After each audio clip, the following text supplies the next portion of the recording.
예, YTN 라디오 이재현의 뉴스 정면 승부 4부 함께하고 계십니다. 이번에는 문화로 K를 입다라는 순서로 이어가겠습니다.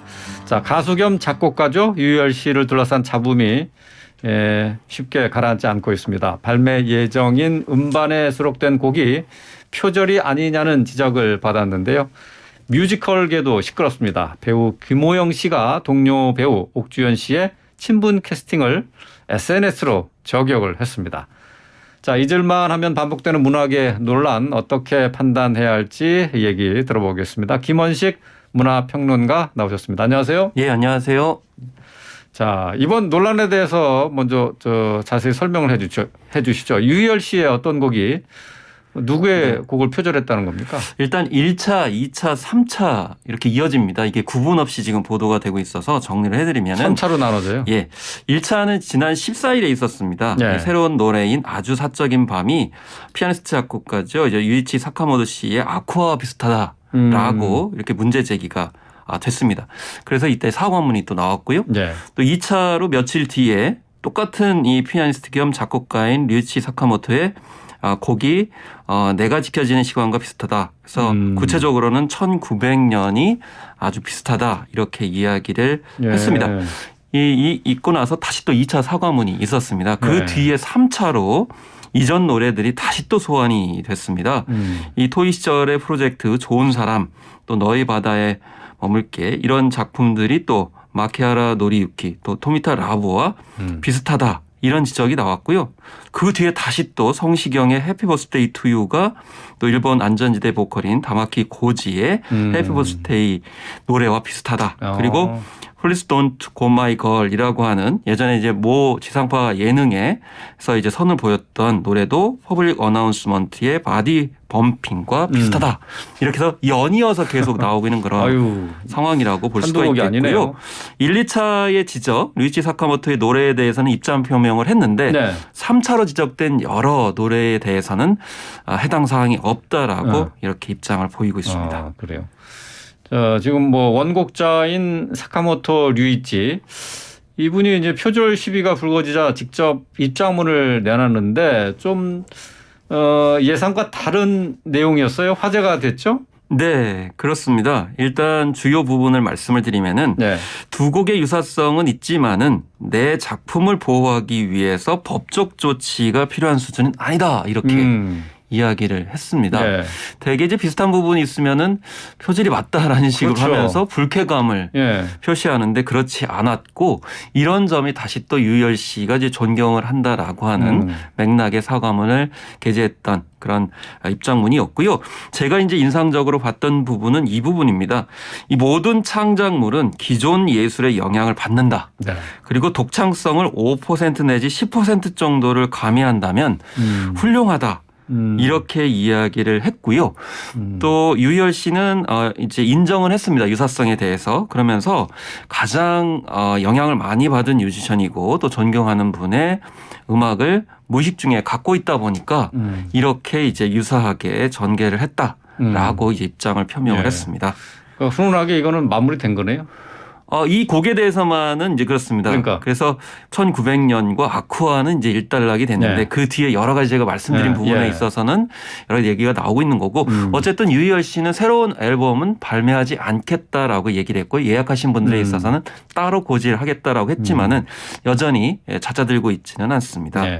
조금씩 비슷한 구석들이 좀 있어요. 곡들이나 뭐 있습니다. 보면은 근데 이 유사성 은 어느 정도 인정을 해주는 건지 표절로 넘어가는 건 또 어떻게 다른지요? 어렵다고 볼 수가 있겠는데 법원에서 사실 판단하기도 쉽지는 않은 부분이 있습니다. 일단 실질적인 유사성이 있어야 되는데요. 그리고 나서 이제 접근성 그러니까 그 곡이 나온 이후에 창작을 했느냐 그리고 그 곡을 접했느냐 이건 이제 다른 저작권법도 마찬가지 적용인데 핵심을 보시면 대체적으로 일반 분들이 들을 때는 멜로디가 비슷하면 이거 표절이다 이렇게 얘기를 하거든요. 멜로디라는 건 뭐냐면은 음표가 배열되는 그런 흐름입니다. 그래서 선율이라고도 얘기를 하게 되고 근데 이것만 있는 게 아니고 화음도 있고 리듬도 있습니다. 리듬이라는 건 이제 뭐 고저라든지 박자 등을 이제 뜻하는 것이고요. 그다음에 화음이라는 거는 이렇게 아까 말씀드린 멜로디와 리듬이 어떻게 배치되느냐의 문제입니다. 네. 그래서 대체적으로 한 마디 두 마디가 비슷하다라고 해도 화음이 달라질 수가 있어요. 그리고 유희열 씨도 멜로디와 코드 진행은 다르다라고 해서 예, 사카모토 씨의 그런 곡과 다르다라고 얘기를 했거든요. 법원에서도 단순히 몇 부분으로 이건 이제 서울지방법원이나 서울고등법원 이제 판례에서 얘기를 하는 건데 몇 마디가 똑같다고 그래서 그걸 네. 표절이라고 볼 수는 없다. 이렇게 이제 얘기를 하고 있습니다. 특히 네. 화음 그러니까 이 음의 전개 방식들이 독특하다면 예. 오히려 그거는 저작권법으로 보호를 해줘야 된다 이런 입장이기 때문에 부분이 똑같다고 그래서 그게 표절이냐 이렇게 볼 수 없는 것이 있어서 이게 앞서서 말씀드린 대로 유사성인데 예. 표절은 아니다라고 각자 주장을 하고 있는 거죠. 예. 일반인들이 들어서는 설명이 어떻게 표절이 어디서 어떻게 인정이 되는 건지 좀 쉽지는 않을 것 같아요. 어쨌든 표절이 맞다고 이렇게 판정이 되면은 표절 당사자는 원곡자에게 어떤 대가를 지불해야 되는 거죠? 일단 이거는 이제 형법이나 이제 민사적인 책임을 져야 됩니다. 그래서 형법적으로 표절이 맞다 그러면 5년 이하의 징역 또는 5천만 원 이하의 벌금에 처해지게 됩니다. 네. 그리고 민사적으로 봤을 때는 이제 저작권법이나 민법에서 적용한 것은 이 손해배상이나 명예회복 조치를 해줘야 된다라는 것이고요. 그렇지만은 이 제일 관건은 원 저작자, 예. 제작사가 소를 제기하지 않으면 성립이 안 됩니다. 그래서 앞서서 이제 사카모토 유치 같은 경우는 원 저작자가 문제 제기를 하지 않았기 때문에 이것 자체는 성립을 하지 않게 되는 그런 상황을 볼 수가 있겠고요. 다만 2013년에 박진영 씨가 이 김신일 씨 곡을 표절해가지고 문제가 이제 불거졌습니다. 근데 그때는 이제 1, 2심 같은 경우는 이 표절이라고 판단을 법원에서 했는데 대법원에서 이게 뒤집어졌습니다. 근데 그 당시에 2심에서는 5,700만 원을 지급하라 이렇게 됐기 때문에 한 곡을 표절했을 경우에는 법원이 이제 이 정도 판결한다는 기준이 일단 그때 나왔어요.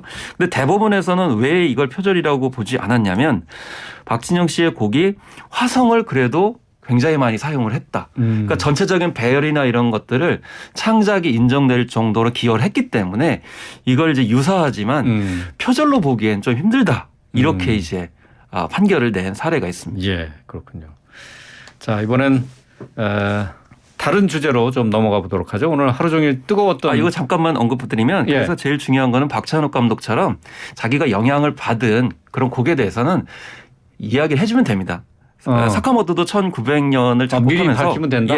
엘리오 모리코네의 작품을 영향을 받았다 밝혀줬거든요. 우리나라가 좀 그런 게 잘 안 돼 있어서 미리 그거를 분명히 해주면은 나중에 문제가 되지는 않는다. 근데 그런 점들이 좀 우리나라 전체 문화계가 좀 아쉬운 점이 있습니다. 그렇군요. 예. 자, 저 빨리 넘어가 보려고 했는데 오늘 하루 종일 뜨거운 문화 이슈가 하나 있어서 이번에는 네티즌이 아닌 뮤지컬 배우가 직접 SNS로 내부 고발을 해서 화제가 된 사건인데요. 뮤지컬 배우 김호영 씨와 옥주현 씨 사이에 논란이 뜨겁게 지금 전개되고 있습니다. 어떤 일인지 먼저 설명해 주시죠. 일단 엘리자벳이 굉장히 이제 뮤지컬로서 흥행작입니다. 2015년에도 굉장히 크게 흥행을 했고요. 10주년 공연이 이제 다가오는데 이때 캐스팅이 이제 이루어지게 되겠죠. 그래서 요즘 이제 뮤지컬의 특징은 더블 캐스팅도 합니다. 그러니까 한 명만 캐스팅이 아니고 주인공 같은 경우는 이제 2명, 3명을 하게 되는데 돌아가면서 하는 거죠. 그러니까. 그걸 더블 캐스팅이라고 하는데 여기에 이제 이지혜 씨가 캐스팅이 되면서 이게 문제가 됐고요. 그 외에도 뭐 길병민 씨 등이 캐스팅되니까 애초에 이상현이나 김소연, 신영숙 씨가 캐스팅된 거로 생각했던 분들이 진짜 의아해했다라는 겁니다. 그래서 옥주현 씨와 친분이 있는 그런 배우들이 캐스팅된 거 아니냐. 그래서 아사리 파는 옛말이다. 지금은 옥장판이다라는 그런 이제 내용을 SNS에 올리니까 옥주현 씨가 이거 고소해 버렸습니다. 고소를 해버리면서 이게 크게 더 논란이 된 그런 상황이 된 것이죠. 그래서 문화예술계에서 자정을 해야 되는 부분인데 이거를 법적으로 가버리니까 아까서 말씀드린 저작권도 마찬가지로 법으로 먼저 가버리니까 이게 더 논란이 커졌다라고 볼 수 있겠습니다. 그러니까 캐스팅을 실력이 아니라 이제 친분으로 했다는 그런 얘기가 되는데 네. 이 논란이 불거지니까 박할린 또 최정원 씨, 남경주 씨 등 1세대 뮤지컬 배우들이죠. 입장문을 올렸다고요? 이거는 친분 캐스팅자 이전에 예. 약간 그 문화예술계 특히 뮤지컬계의 묘한 그런 분위기들을 이해를 하셔야 됩니다. 일단 옥지원 씨가 왜 이런 구설수에 올랐냐면 실제로 2015년에 엘리자벳 그 캐스팅에 관련돼서 자기가 이제 이렇게 권했던 사람들이 캐스팅이 됐다라는 발언을 모 예능 프로그램에서 실제로 해요. 예. 네, 그런 와중에 아까 말씀드린 몇 사람이 친분이 있다고 알려졌으니 전에 2015년 작품에서 굉장히 호연을 했고 그래서 인기가 높았던 배우들이 빠져버리니 뭔가 이것이 좀 석연치 않다라는 것이고요. 네. 그다음에 두 번째는 옥지원 씨가 원래 아이돌 스타였잖아요. 그렇죠. 그래서 아이돌 스타가 사실 뮤지컬계에 진입을 할 때 여러 가지 논란이 많았습니다. 그런데 그 제작사가 이제 또 언급이 돼야 되는데 유독 이 제작사가 그동안 김준수, 박효신, 장현승, 레오 등 가수들 많이 캐스팅을 했어요.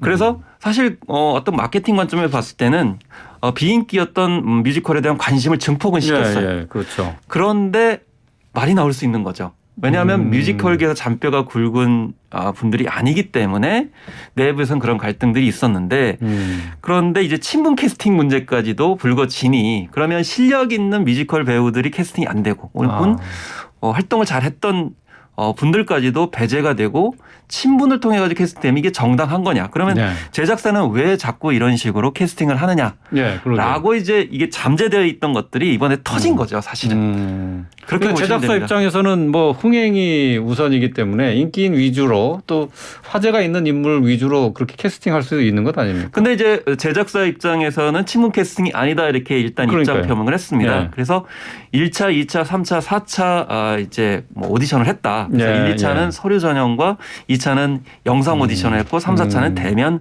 오디션을 했기 때문에 이건 아니다 이렇게 입장 표명을 하고 있지만은 예. 그렇지만 이제 옥지원 씨의 전에 발언과 캐스팅 사람들의 어떤 경험 예. 그리고 어떤 활동들을 봤을 때 좀 석연치 않다. 예. 이렇게 입장을 밝히고 있는 거죠. 알겠습니다. 자, 오늘 말씀 여기까지 듣겠습니다. 말씀 잘 들었습니다. 예, 감사합니다. 김원식 문화평론가와 함께했습니다.